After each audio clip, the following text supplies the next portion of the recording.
All right, so I think this session is now being recorded. Okay, so apologies for the slight delay.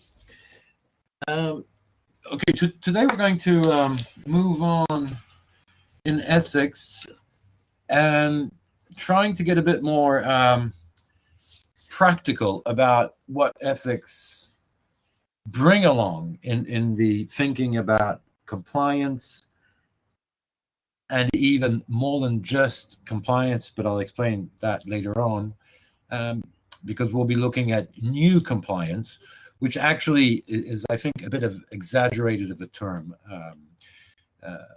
It's maybe an evolution would be better. An improvement of compliance would be better than really new compliance, but the literature recently, let's say in the past 10 years has come up with this idea of new compliance to try to identify this evolution, and basically what we will see is how compliance is actually part of an evolution in the way you organize and decide how to run and manage organizations, and meaning corporations. But in order to understand how this functions and how in finance actually it plays a fundamental role, let's today try to go a bit more into details into different elements, and we'll be listening to other people talk, different elements that explain why ethics do matter today in an age of technology, what it means in a business environment, very, very practically, ethics manuals and things like that. Why does it matter? But not in terms of theory, in terms of real life practice. And in order to move along those, I'd like for us to listen to different people talk with different point of views, and I hope this enables us to exchange about it. And I'll try to stimulate an interactive exchange with all of you this evening, gradually, as I will be asking questions about these small talks. So we'll be listening to Frank Bucaro, what's his name? I'm forgetting.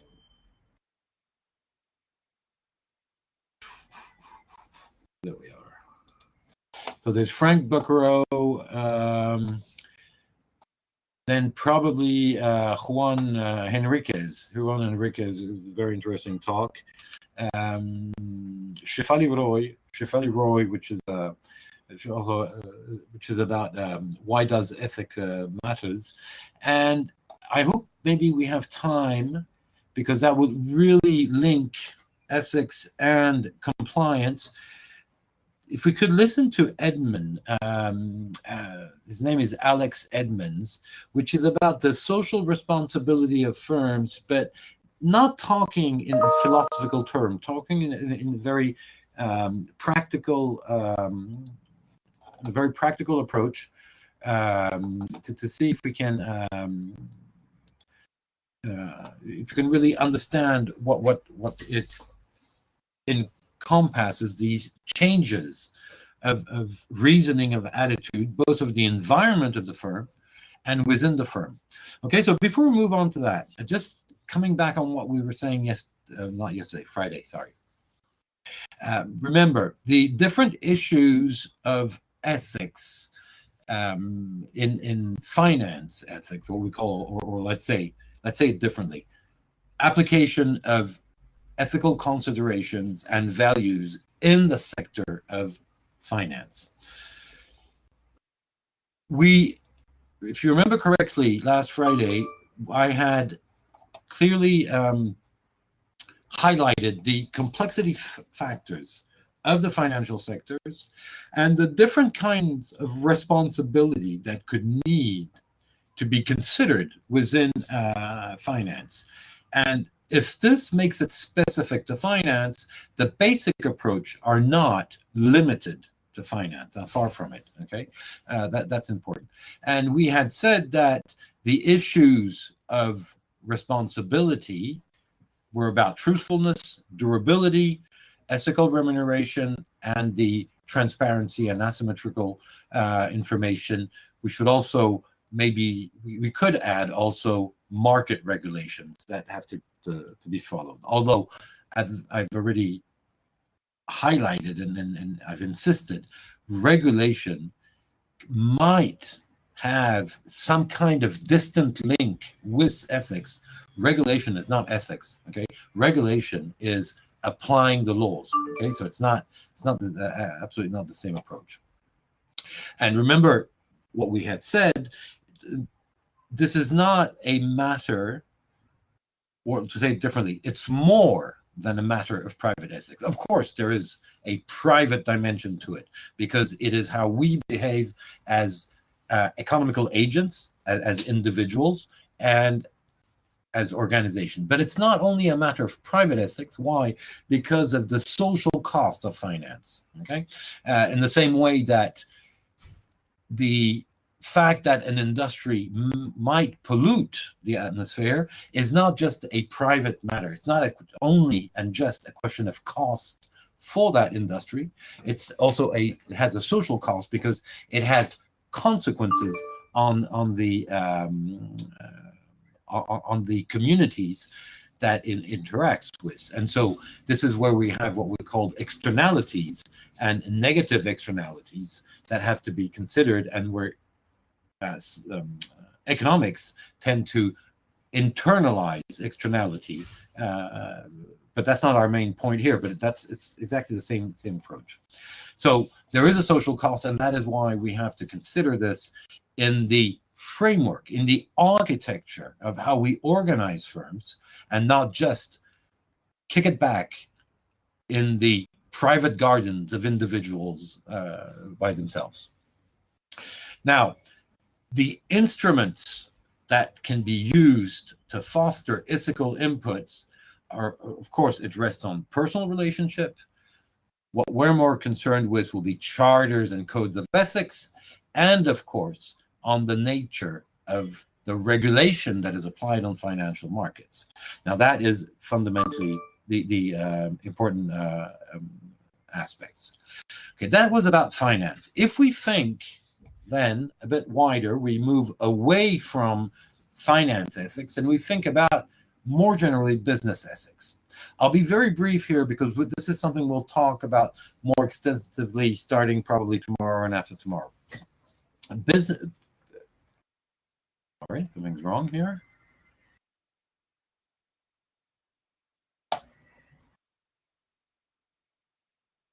Oh, I think there's a mixed up. Okay, there's a mix up in slides. This should be just after the business ethics slide. Okay, so compared to finance ethics, what do we mean by business ethics? Well, we could say, first approach, that finance ethics is probably a subcomponent of business ethics. Business ethics would be looking globally at ethical considerations and approach when engaging in business, when undertaking business. Finance ethics would be more specifically, because of the context and the different kind of responsibility, considering ethics in the finance or financial services industry. Okay, but if we look at business ethics in this with a large view, it's mainly related to corporate governance, and that is why I'll be very brief today, because then we have to go into the underlying theory and conception of corporate governance, what it is and how it functions within our organizations. At this point, and before going into details maybe of ethics, all we need to understand, and you need to realize, is that when we talk about business ethics, we're talking about corporate governance.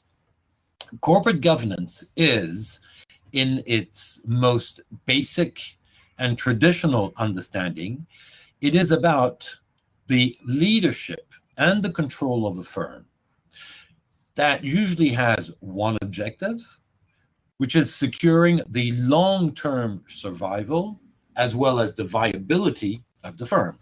So corporate governance, in its, I would say, most foundational approach, is related to all the procedures, the instruments that you will use in order to assure leadership and control of a firm.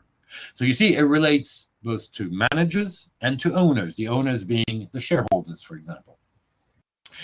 So leadership and control of a firm, that's what corporate governance is concerned with, but with a very specific aim, which is making sure that the firm is going to not only survive, but be viable. So here we're talking about, of course, for-profit sector, okay? We're not considering the not-for-profit sector, although there is a question of corporate governance in the not-for-profit sector. There is a question of how do you engage and arrange leadership and control within not-for-profit organizations. But that's not going to be the center of our focus. We'll be focusing, of course, on for-profit. So in the for-profit industry, so the private sector, or even the public sector, when we talk about the firms that give public services, but that have to balance out, if they're not trying to make a profit, it needs to balance. So the approach would be the same. In those cases, the long-term survival and viability of the firm are fundamental, are essential, both on financial and economic grounds.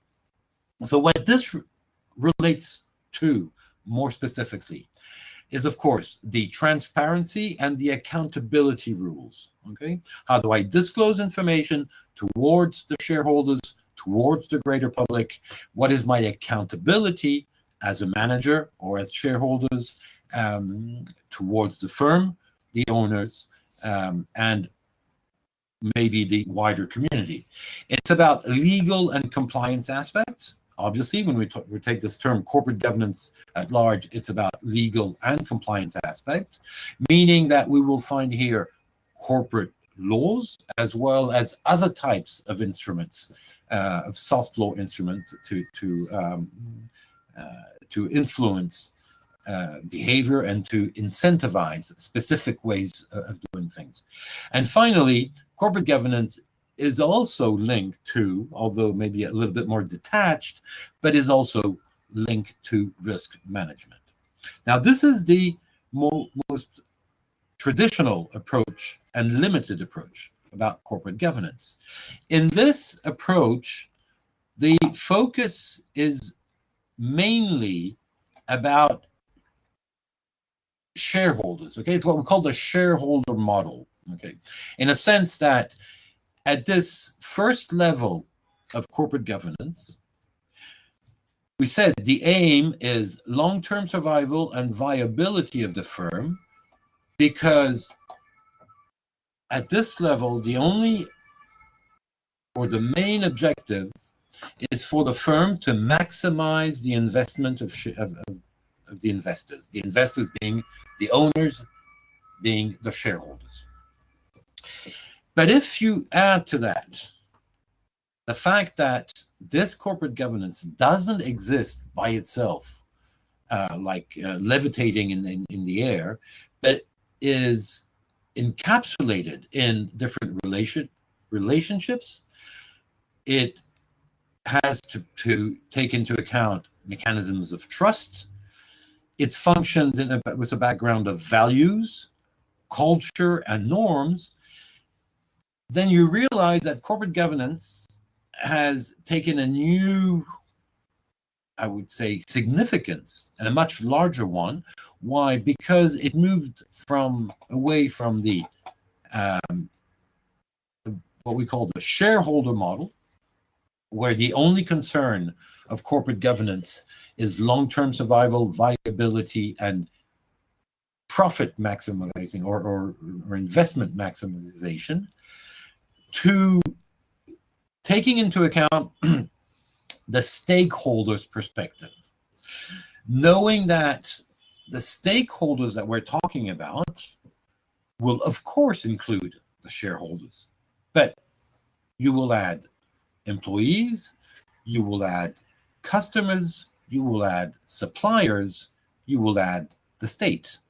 And those stakeholders means that a firm is at the nexus, okay, at the crossroad of different interests and has a set of impacts. That means that you cannot govern your company without thinking about all these potential impacts.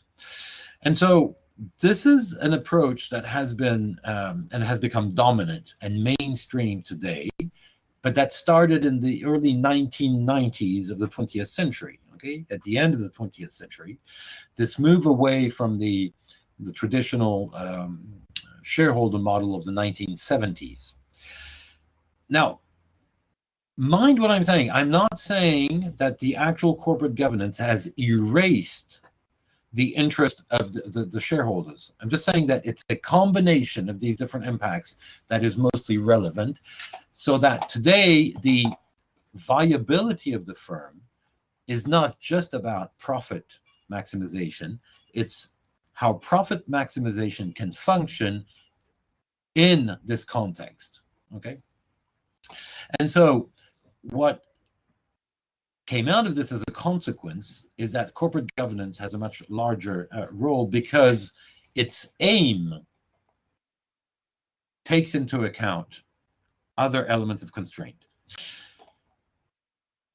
And that's what we call the stakeholder perspectives. So I'll be more precise on this later on, and we'll really be looking at the underlying theory and the application of corporate governance. What we have to understand at this point is that corporate governance, taking into account stakeholder perspectives, will rest upon basic ethical assumptions. And the basic ethical assumptions are about what is good, what is bad, what is acceptable, what might be unacceptable, or to say it differently, what is ethical and what is unethical. And those assumptions may be explicitly set forth either in the corporate laws, in the corporate governance principles, or the charters or the codes of corporate governance, or just implicit. So we know they're there, but they're never really specifically worded or formulated. And so when we talk about business ethics, what we're talking about is about the ethical dimension of corporate governance. That is what business ethics is. And that's what makes it a bit complicated. Why? Because we do not have a law or a specific rule regarding ethics, but there is an underlying ethical dimension of corporate governance being about the leadership and the control of a firm. So to say it differently, we have to look at ethics as an underlying determinant of explicit means of action that we find, and the explicit means of action, we find them in corporate governance. All right, so that's the link between business ethics and well, sorry, not the link. That is what business ethics means. It means that we're referring to the ethical dimension of corporate governance. Now, to understand how this functions, and then to see how we're going to link this with compliance, because we will see the ethical dimension of compliance, or to say it differently, we will see more explicitly how compliance is a method of that aims at making effective ethical aspects. But here again, compliance doesn't focus only on ethics, it focuses on corporate governance. It focuses on regulations that have to be embedded in the practices, but with a specific attitude or with a specific dimension, which is the ethical one. All right, and both coincide to actually make for a complex environment for managers and people to move around in business and to make decisions. Now, to understand this more technically, we're first going to listen to talks by a person called Frank Bucaro. He's not a bad speaker. He's a very American speaker. Two short talks that he has given on. One of them is on. If I remember correctly, is on the compass, and the second is on the first one is on business ethics, and the other one is on having a compass. I want you to listen carefully. Wait, I'm just trying to upload this. Okay, this is a short talk. Okay, I think it's a 5-6 minute talk. No, sorry, maybe it says 9 here, but I think it's a bit shorter. I want you to try to listen. I'll put the subtitles on. We'll listen to 2 talks. Try to think about it, because then I'll be asking you questions on what he has said. And this will be a first introduction. Then we'll listen to another talk, which is a longer talk, a less excited talk. You will see that Frank Bucaro is very American in the way he talks and he behaves. Then we'll listen to Juan Enriquez, who's he has of course a Mexican name, but he's actually working in Germany, and he speaks a very neutral English.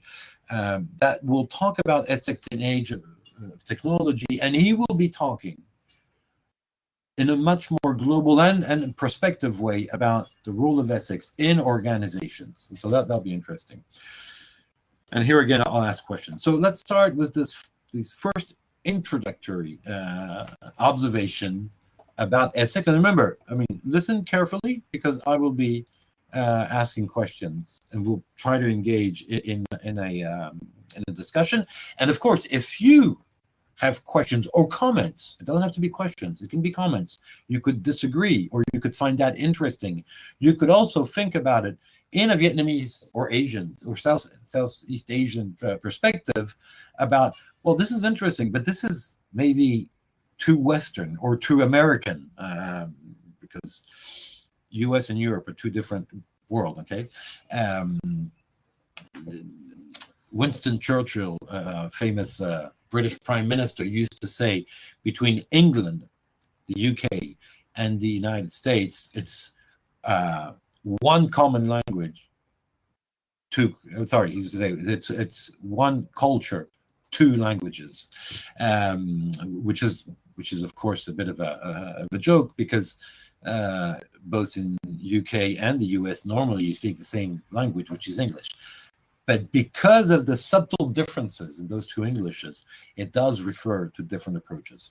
So my point here was just to say, you have to be cautious when you say, oh, this is the Western world, this is a Western approach, is that within the Western world, as we call it, there can be great differences in understanding. It's like when some Westerners talk about Asia and they talk about the Asian approach, but the Asian approach is not uniform. I mean, you have different cultures, civilization within Asia. So the same thing. We have to be cautious when we generalize these approaches. But my point here was just to insist: do not hesitate to try to link or to put into a different context some of the things that are being said here. And so if you have any comments, you please do come up with them after. It can be interesting points to talk about. And anyways, I will be asking questions. So I'll just put the subtitles, and we'll listen to Frank Bucaro.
All right.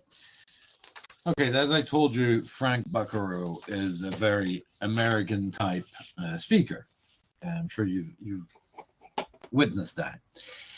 Now, his talks are very, you know, they're very much along the lines of these how do you call them, influence type of motivational speeches and things like that. So part of it is just part of it that is probably some acting, some provoking, but it's interesting because in a certain sense this also highlights a an important aspect of ethics that I will mention again further on as we go along, and we'll be looking, for example, at um, ethical decision to be taken within a compliance process in a firm regarding, for example, money laundering or corruption.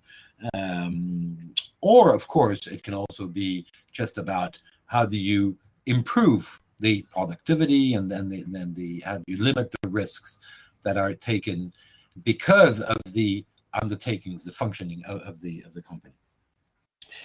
But what's important, and I think this illustrates it also, is that there is a link between ethics and culture.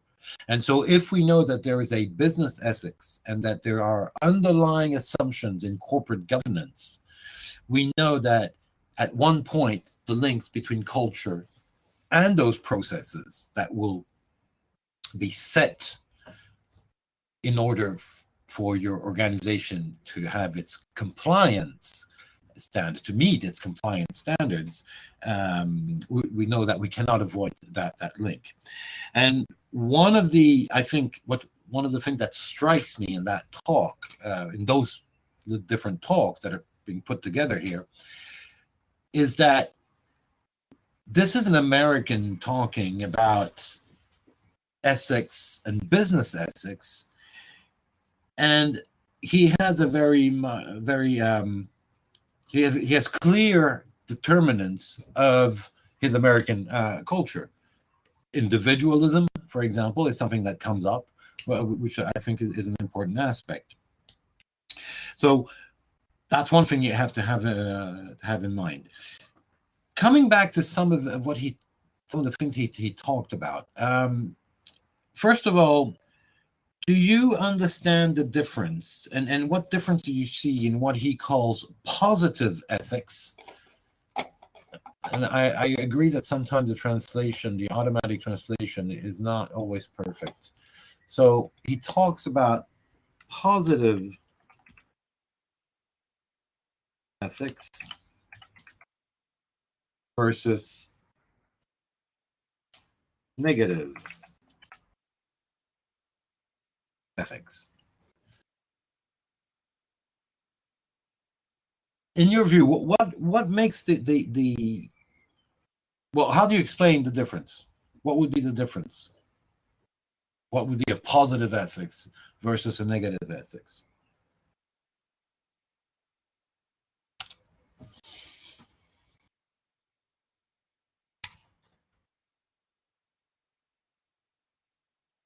Well, I think that what's interesting, the difference, the underlying difference, is about not the method, but about the content. Positive ethics as versus negative ethics is about defining what cannot be done, and that would be a negative ethics. The negative ethics would be a no code, okay, a set of rules saying no, you can't do this, you can't do that, you can't do this. And that's why he says you need 150,000 pages if you really want to look at it, everything. But what's interesting about the negative ethics is that it is about identifying prohibitions, things that should not be done, whereas positive ethics is different. It's about setting a mindset, and of course a positive one. Okay, so negative. Sorry, why did I lose this? Okay, so positive ethics is about setting a mindset, whereas negative ethics is about prohibitions. And what's interesting is that he actually says, and I think this is something we should think about, he makes a link between the factor that explains why positive ethics is much more efficient than negative ethics.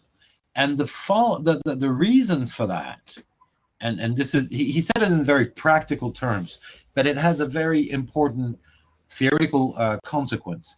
It's that the negative ethics, which would be a list of prohibitions, of things that you are not allowed to do, calls for monitoring, for evaluation, and for sanction. And so if you take the black box of a firm, it means that the management becomes, and this is the phrases he uses, management becomes a cop, a jury, and a judge. Okay, in a sense that it's management that has to monitor, to instruct a potential wrongdoing, or at least not respecting the prohibition, and then to sanction. That is inefficient. Why? It's inefficient also because it has a cost. It has a high cost in terms of time devoted to such a monitoring. Whereas positive ethics, and I think in terms of management, it does make sense, but you'll see that it'll be very difficult, though, to assess that legally speaking. But in terms of management, it really makes sense. Positive ethics, he said, positive ethics made sense because it's actually what he said, accountability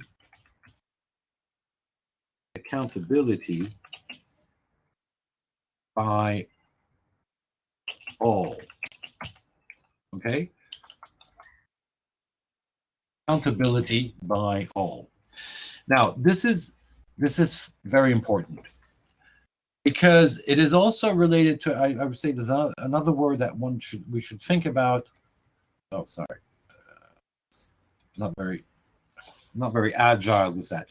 The other word that this comes up, or that is related to this, would be empowerment. Empowerment, and I think that's important. That's important, especially in the firm, at the firm level. Empowerment is about giving everybody within the firm, at his own level of responsibility and depending on his mission, the power to deliver efficiently by his own will his function and his mission. And I think that if that's what we're looking at, then we see how the corporate governance rules, the compliance processes would not be the same, definitely not the same, if you have a negative ethics approach versus a positive one. The training you have to put within a firm, if you're going to have this accountability culture developed, if you want to make sure that you have empowerment, and sorry,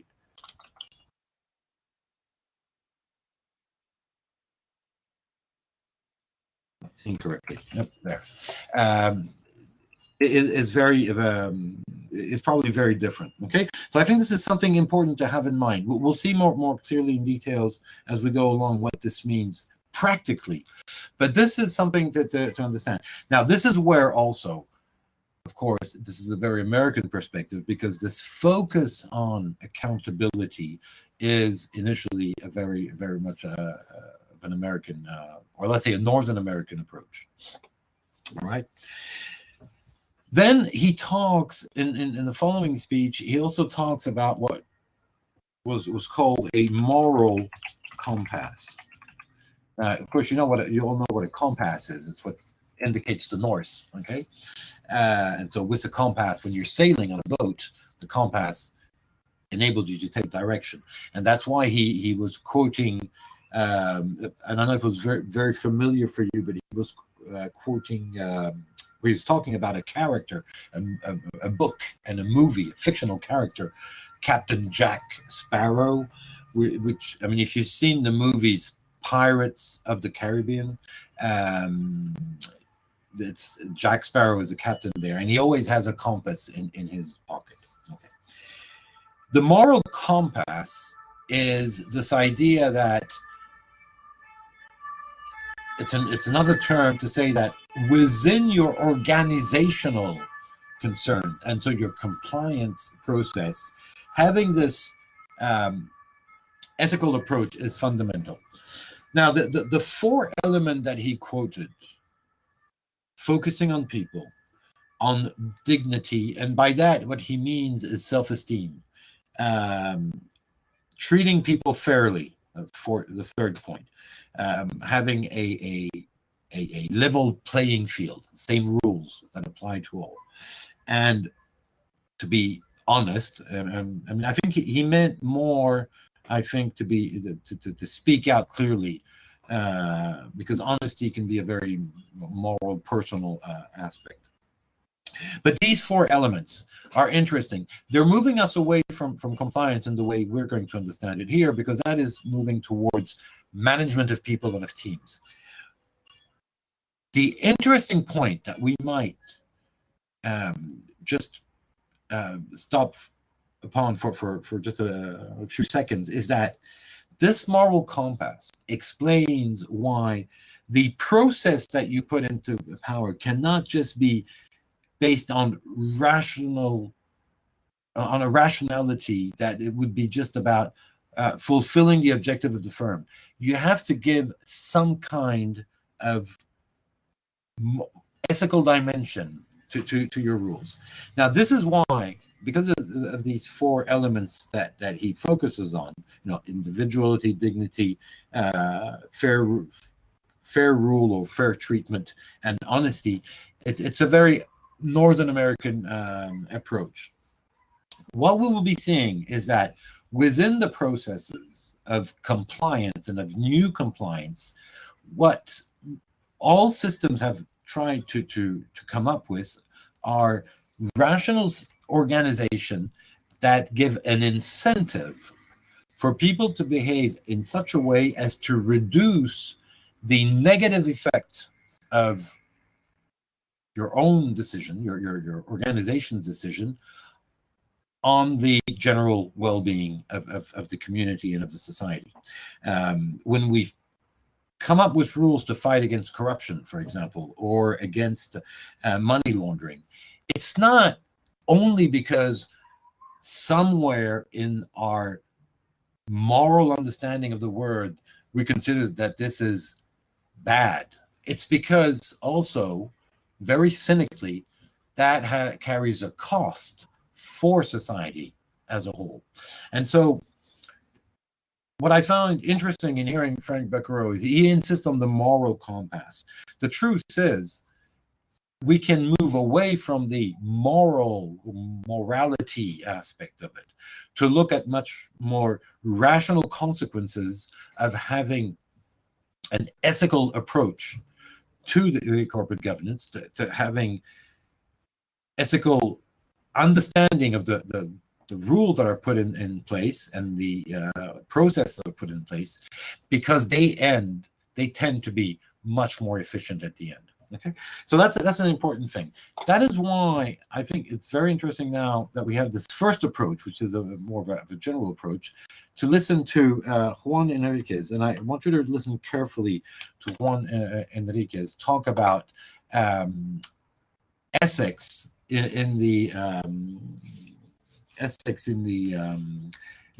an age of technology, because he's going to touch upon some of the issues that we're going to be looking at just after this gradually, in a much more formal and effective way.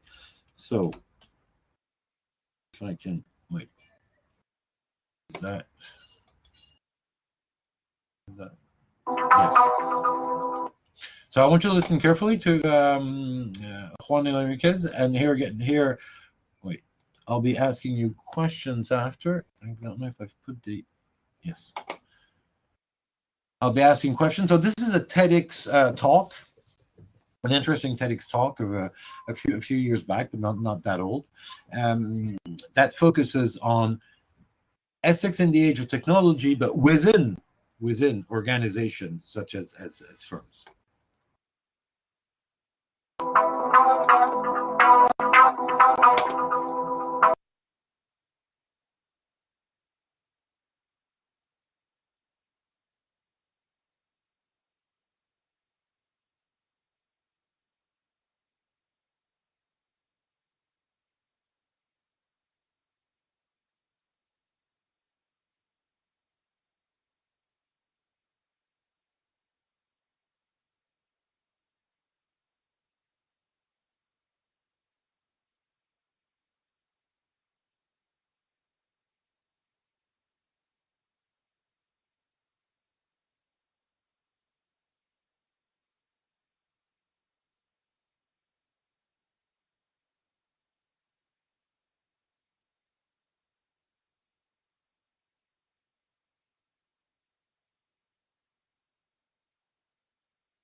All right, so this was Juan Enrique talking about ethics in an era of technology. Now, this talk is important. It's important not in a technical way, because of course he's not talking about business ethics specifically, or even compliance, of course. But he is talking about something that is fundamental to understand how ethics is functioning and how ethics has become an important aspect of compliance. In a very short period of time, in 20 years' time, to be honest, maybe even a little less, the role of ethics within the business circles, activities, has become important. And I stress this out because behind the ethics judgment, okay, this CEO did not behave ethically. It's not just a moral judgment. It can be, of course, it can be sanctions, fines, imprisonment. But it is also true that some behavior can lead to very dire consequences in terms of layoff, bankruptcies, and things like that. So what's important about this talk, and this is really what I want you something to think about, because as we'll be moving forward, I'm going to give you some very rational justification of ethical thinking. But you have to understand that as that ethical thinking is ethical as of today. And I find it very interesting to hear Juan Enrique talk about the relativity of ethics. Because, of course, if we're looking at compliance, at corporate governance rules, at regulation, we do not have to worry about the ethics, to think about what is right or what is wrong. We apply rules, we follow sets of given rules. And so it makes things easier, and it gives a clearer steering potential. We know exactly what direction we have to take. Here, my point is just to highlight the fact that by bringing up a lot of ethical aspects within business, within finance, within corporate governance, we are at the same time potentially creating a lot of insecurity. We are potentially making things much more complicated for organizations and individuals within these activities. Why? Because we're wandering into unclear waters. Okay, I like the term humility that he brings up, and although I can understand it in a historical perspective, I do not imagine a manager tomorrow saying, "Oh, I'm not going to make a clear judgment and choice and decision and business decision because I'm humble. I know that it is very relative." That's impossible. I have to make choices for the organization. I have to make choices for the shareholders, for the employees, for the business processes and all that. So I think that what's important to understand is how the ethical aspects are fundamental, and to realize also at the same time that you cannot just, as some of the literature is pushing forward, call for this overtaking of the business processes and the compliance by ethics and by ethical consideration. That we cannot unlink them, that's quite obvious, but we have to be very careful at to what extent do we rely on ethical considerations in order to decide how do you actually have a company,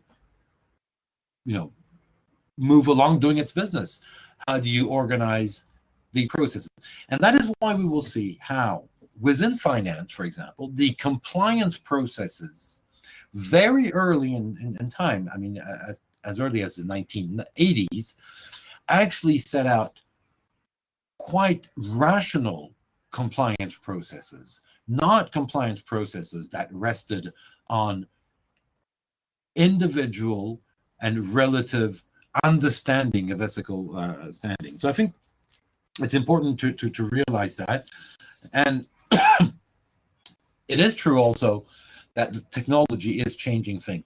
Now, not in the sense where I think it would be interesting to have a debate, but in the sense that here, what Juan Enrique was talking about was the fact that the technology is actually reshaping the ethical aspect, because it plays in two different directions. First, it makes possible things that were not before, so changing the ethical dilemmas. Okay, obviously, remember what we said about the dilemmas, where you have two options and you do not have the knowledge to know which one is better, or that you have conflicting options.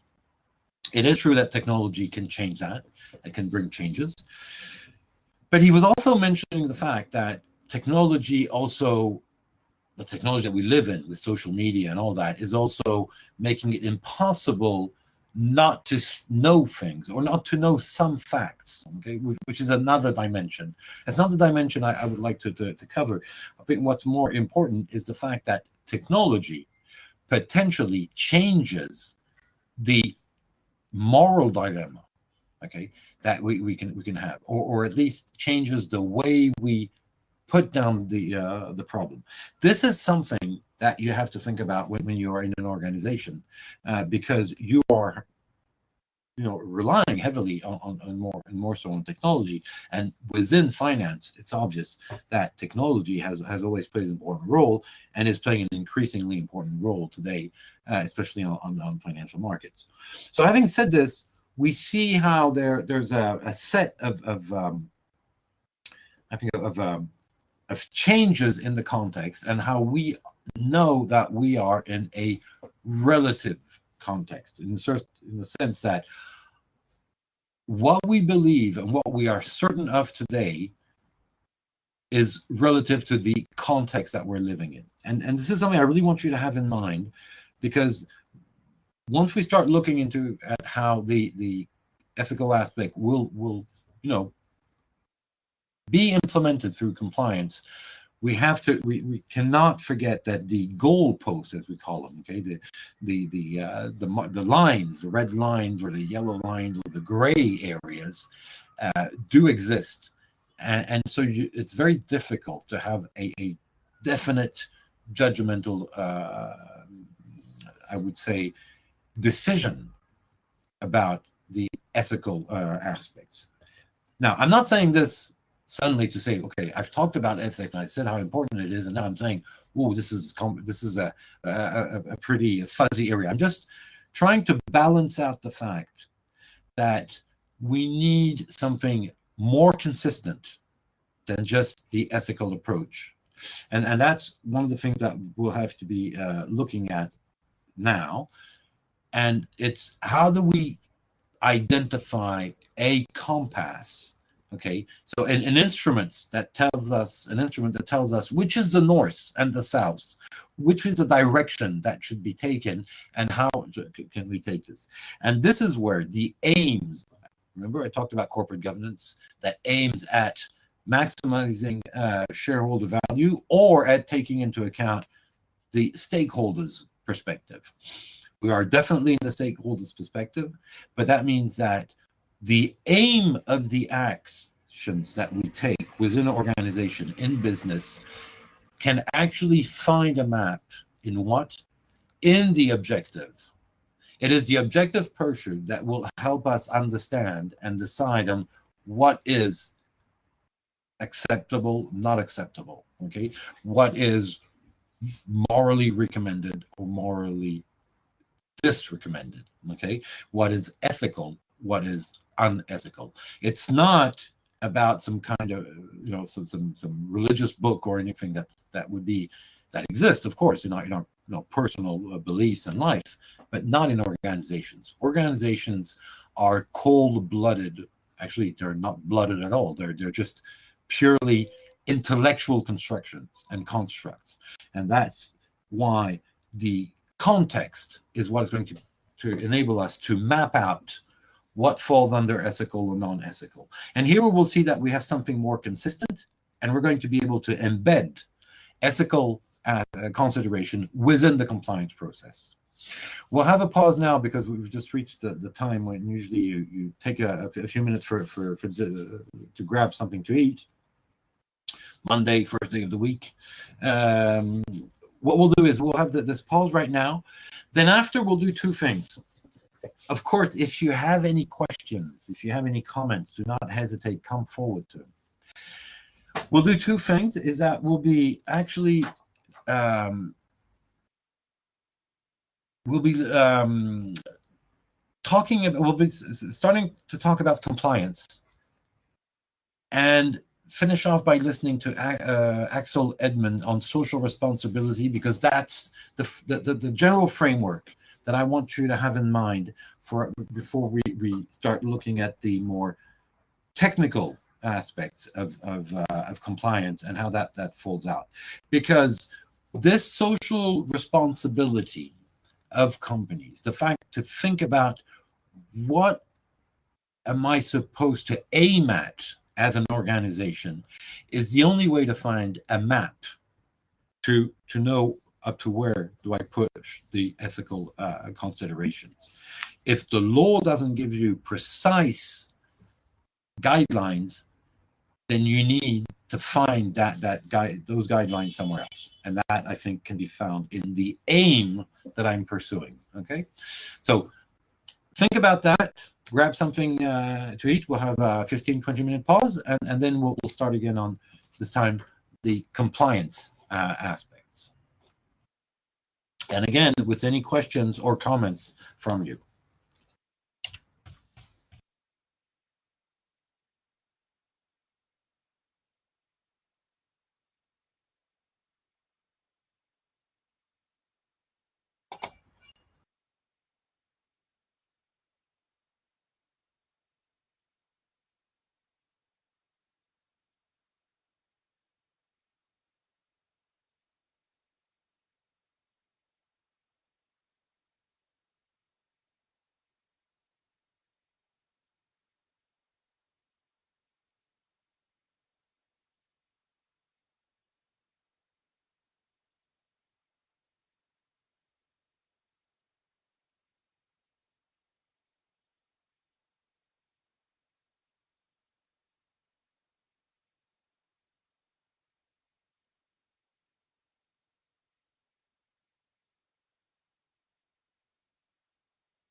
button noise.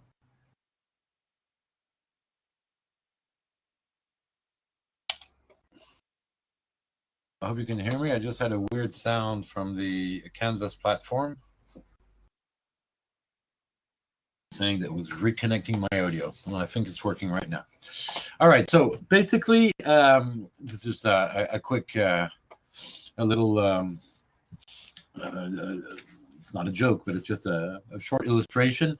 Basically, you'll have understood that my point of view on the ethical aspects is that it helps us decide on decision. But remember what we said when we looked at the theoretical aspects.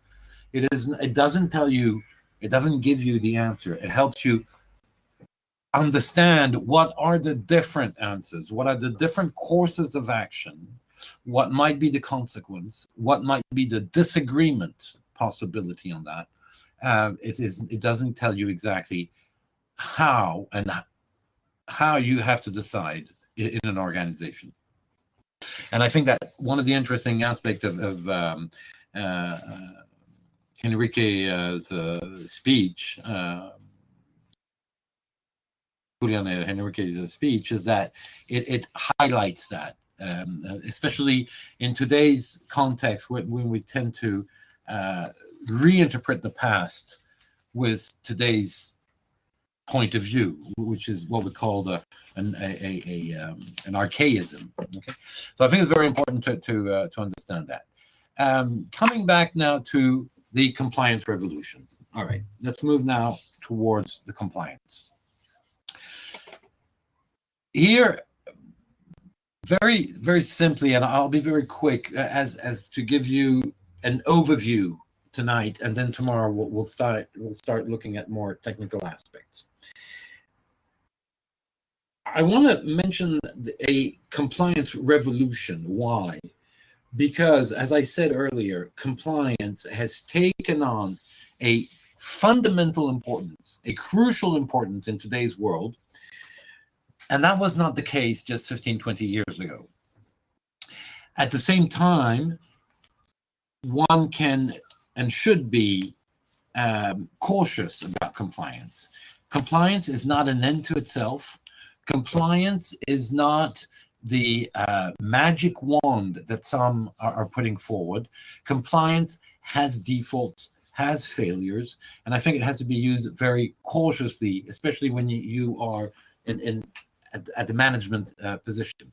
At the same time, in today's world where the reputation of business can be as important as the actual services and goods that it is giving its clients, compliance also has to be taken into account on that, in that regard, regarding the reputational aspect. So basically, yes, my point here is to say that there is a compliance revolution, and so it enables us, well, sorry, it doesn't enable, it forces us to, first of all, look at what is compliance, the what is it question. Then a few words from compliance to new compliance, and this will bring us to the general model of compliance development, focusing on finance in the financial sector, although some of the things we'll be talking about and could obviously apply in other sectors. And then concepts and illustration. It's missing a word here. Concept and illustration. By the way, this presentation is also updated and uploaded to the Canvas platform. Tonight, we'll basically just be looking at the what is it question, and from compliance to new compliance, and listening to Axel Edmonds, because that will be the perfect transition for the rest of the talks that we'll be having. So let's start by the what is it? What is it when we talk about compliance? You can, if you type the word compliance in a search engine, okay, whatever search engine you want to use. If you type compliance, you will see a host of things that will appear. You can have, I don't know, transfusion administration compliance. And that's about how you put in place the process of blood transfusion. You can see people talking about the compliance in the pharmaceutical companies and how they set up their operations. You see about compliance in business. You see about compliance in corporate governance. You see compliance as the tax processes, a compliant tax organization or process. So compliance is a word that's used in many contexts, and these different contexts are not necessarily related. And so I think it's first important for us to be clear about what is compliance for what we're looking at, okay, for this class. When we look at compliance and ethics in financial and business regulation, what do we mean? First of all, the word compliance has two different meanings, not totally unrelated, but two different meanings. First, it is the fact that you obey, okay? To comply is to obey a rule or a request made by a person in authority. Now, a person in authority can be a police officer, it can be a parent, your father, your mother that's asking you to do something has authority. It can be your superior in an organization. That's what it means. So the practice of obeying rules or requests made by people in authority actually highlights the, I would say, the process of compliance. I am obeying a request or a rule. So that's the first meaning of compliance. The second meaning, but as I said, it is not totally unrelated. The second meaning is the action to do what is required to meet official or agreed standards and or regulation.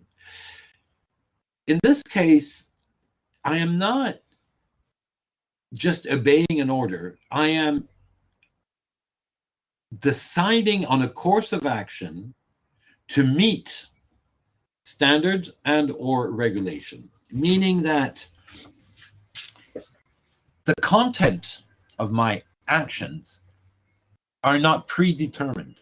Whereas in the practice of obeying a rule or a request, I am following a predetermined requirement. So here, it's also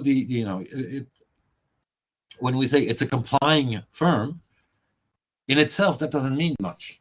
What do we mean by this firm is compliant? Well, we have to specify things. This firm is compliant with its tax obligations, requirements. This firm is compliant with the risk assessment processes. Imagine a pharmaceutical drug or a dangerous industry. It is compliant with the health and safety measures, for example. Okay, so in itself, when we use compliance, we're not being very specific about it. When we use compliance within the business organization and the business organization process, then in that case, we tend to highlight the fact. I'm just looking. We tend to sorry, I have these things popping up on my screen. We highlight the fact that within the functioning of the company, there are a set of processes, organizational structure and architecture that are put forward in order to meet standards. So the way that we're talking about compliance in this, compliance and ethics in business, in financial and business and regulation. We're talking about the second meaning of compliance, not about the fact, the act of complying, not the act of complying, but the actual process that we put in place. And here, the method has evolved, and that is why we have to understand what is the new compliance, which basically, oh, sorry, I'm going too fast, which is basically what we're living in today. Just one precision here. When we are at the financials, or within the financial services context, but that could be true in other regulated areas, okay? That what I mean by that is that any service industry or any industry that is regulated, what I mean by that is that is subject to a more or less extensive set of requirements, you will find level 1, level 2 compliance. It is only in businesses that are not specifically regulated that you would not find that. Anyways, in the financial services context, we often highlight 2 levels of compliance. And they will, of course, be mixed at one point, but they're 2 different things. Level 1 compliance is the internal compliance. I have to comply with the level 1 is what we call the external compliance. I have to comply with the rules that apply to me, not because I am this organization, but because I am within this type of activities, this sector of industry. So level 1 is compliance with the external rules. I'm a bank, I have to comply with the banking regulations, the banking rules. I am a for-profit organization, I have to comply with the specific tax rules that apply to me. So that's the level 1 compliance, complying with external rules. That is not fundamentally what we're going to be concerned with here. We are more concerned with level 2. Level 2 is the compliance with the internal systems of control. So what we mean by that is that all the processes that I put in place internally in order to meet external rules, capital requirements, for example, in banks, tax requirement, safety and health measures. All of the processes that I put in place internally with my internal systems of control in order to make sure that I am functioning, I'm operating my business in a certain way, in a certain direction, that's the compliance we'll be looking at.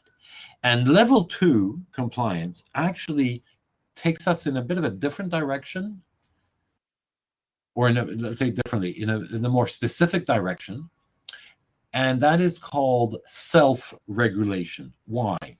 Because my internal systems of control, my internal compliance ecosystem will be decided by me. Of course, to the extent that external rules give me some freedom, but basically the processes to meet standards will give me some room for maneuvering. And so I have freedom within the organization to set the standards in such and such a way, even if and when I have laws and regulation that tell me that I have to be able to meet such and such standards. And so level 2 compliance explains why, in terms of methods, compliance is also closer to soft law because it is a self-regulated system. It is a system that transfers to the organization the responsibility to come up with its own internal processes that will meet objectives or aims that are set outside the firm, okay, that are set by the laws and the regulations.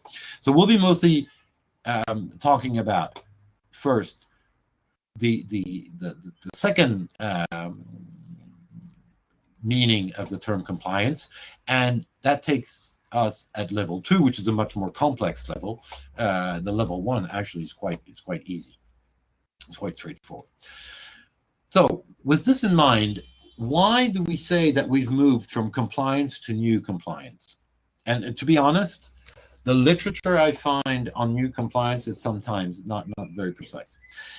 Anyways, traditional compliance, let's start by the basics. Traditional compliance are mechanical practices that are very well illustrated by the risk-based approaches that you can find in the Basel requirements, for example.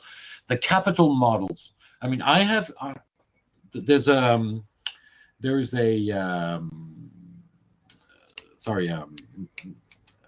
case that's been given, that's on the platform, which is about, but I'm just bringing it up to have its name, which is about implementing a Basel based system. Wait, where did I put this? There it is. Okay, so this is a case that I'd like you to try to look at for the coming days. Maybe not tomorrow, but well, we don't have class tomorrow, for Wednesday or Thursday. The case study, practical aspect of implementing a Basel II compliant economic capital framework. Okay, it's case. The document is called Case 1. Practical aspects of implementing a Basel II compliant economic framework. It's a 2002 article, but you can it's easy to read, and it'll give us a good example of a traditional compliance approach regarding capital models. But what you put under this traditional compliance, all the basic fitness and properness tests that you can carry within your organization, the authorization processes, okay, to enter into transaction, to validate transaction, client money rule, the KYC, know your customer, transparency requirements, conduct of business rules. These all fall under traditional compliance. And what it means is that you will have processes to meet some of these standards. The financial crime and money laundering issues, financial crime, basically corruption, and the money laundering aspects are also important aspects of traditional compliance. Now, all these are important, but in today's view, they are at the foundation level of compliance. This is the most basic part of compliance. So new compliance did not erase traditional compliance, but has built upon those elements, which are the foundation level, the foundations of compliance. Just maybe one word about compliance versus risk management. This was the first movement of enhancement of compliance. It's this idea that compliance is not risk management, but actually they are not unrelated. Okay, compliance, you have understood, is an assessment of actions, practices, and processes. Okay. Whereas risk management is the way an organization deals with risk that it has identified and evaluated or assessed. So compliance and risk management are not the same. One assesses the actions, practices, and processes. The other informs and enable you to make decision regarding the risk. Okay, so a different nature. They're a different nature, but they're not unrelated. Why? Because that was the first evolution of compliance that brought to new compliance, was that in order to have risk management, in order to identify, evaluate, and organize in a way that meets your risk standards and your risk management, you need compliance. Compliance informs you on the risk, and also is the way to contain those risks, to mitigate those risks, to control them. So there's a rhetoric between compliance and risk management, although we totally agree that they're not exactly the same.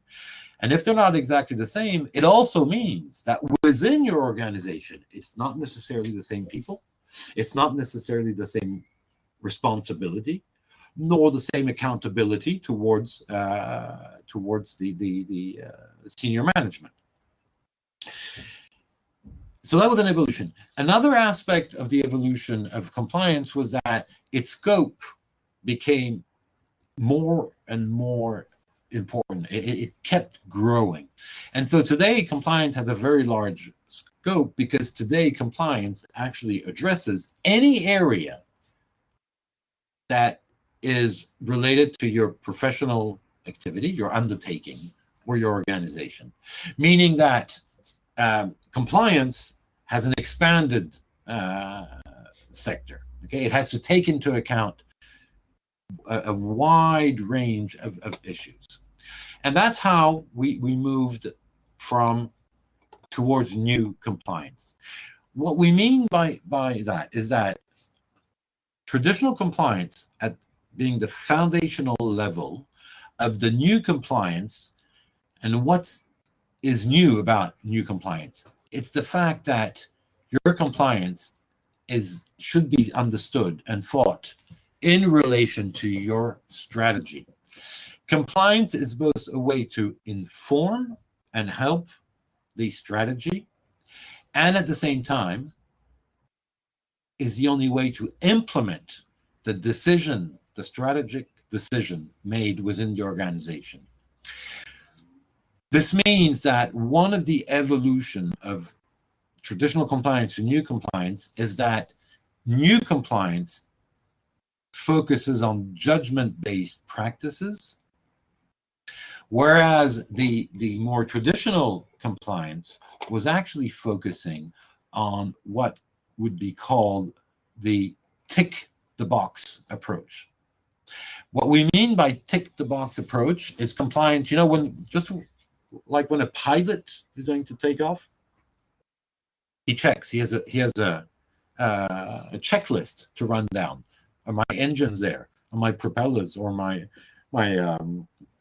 reactors functioning? Do I have my wings? Do I have water? Do I have fuel? And you tick the box, okay? But you see, that is not judgment-based. That is purely a tick-the-box approach. And that is still necessary at the foundational level, but in order for compliance to be really efficient, you have to move towards the strategic and the judgment-based practices. And so new compliance embraces, well, all of the points that, and this is why it's new. It encompasses ethics, meaning that compliance is not just a do this or not do this, but really a judgment-based practice. So ethics, culture and conduct risk approaches, good governance. New compliance is thinking about my organization and how do I actually set the balance between accountability, between flow of information, between who acts, who should act. And finally, it has to be outcomes focused. Okay, it has to focus on the outcomes because it's judgment based. Okay, it's not just tick the box, and that's what it's about. New compliance. It is proactive in delivering a certain ways of doing things in your organization, and so that's why it's both more complex and at the same time much more interesting because it encompasses a lot of elements and it is directly related to strategy, which will have many consequences, including, for example, consequences on who do the compliance people, department or offices, who do they account to? Well, they are accountable in front of the top management, and they need to have access to top management. Otherwise, it cannot play its function and play its role. All right, so that's the general the new compliance that we'll be working with. It's the context of the new compliance that we'll be looking at, and starting after tomorrow, we'll be looking at those elements more in details. I want us now to transition to listen to a talk, but we're not going to listen to it now. We might. I'm going to end the class here tonight, which is just a little earlier, but because I'll give you the link to Axel Edmund's talk. And wait, how am I going to do that?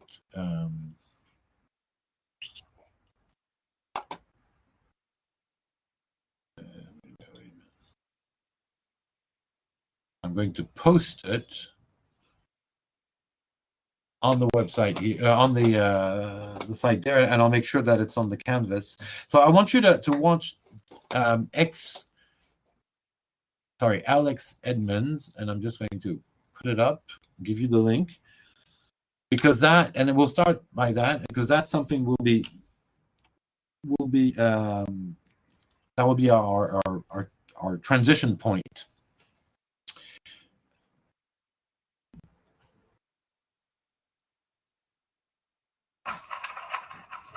So it's okay. So that's the oops, it's not Alex. I don't know if they put a title on or not. Why?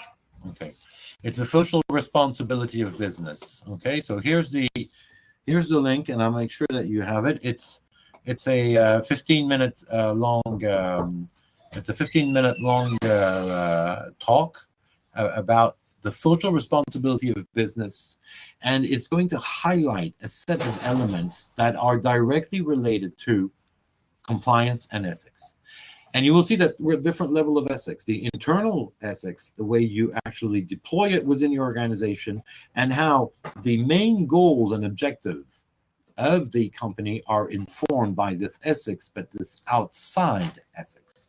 So the transition to the more technical aspect that we'll be looking at in the following days this week are going to be about the meeting of those two elements. All right. So I want you to watch it. You can watch it now if you want. I mean, this is about 15, 16 minutes long, or you can watch it some other time. But I want you to have watched it before Wednesday, before we meet on Wednesday. Okay. But you do it whenever you want, of course. So you have the link on the chat there, but I'm also going to upload it on the platform, and if there are any questions about today's talks that we've listened to, or about Alex Edmonds' talk, which is a very, very interesting talk, then please make them known. Like this, we can have an exchange. Is that clear? So do watch this talk. Alex Edmund.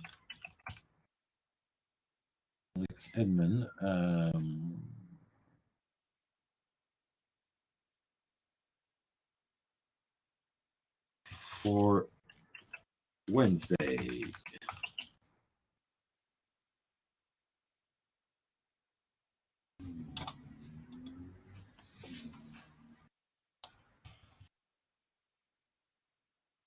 Right, and so we can talk about it. Okay, so I'll leave you for tonight. And there's no problem if you don't watch it now, but do watch it at one point, because it's going to be a very, very important and informative talk about this. All right, about about our subject, about compliance, ethics within financial and business activities and regulation. All right. Having said this, good night, and see you not tomorrow, but after tomorrow on Wednesday evening.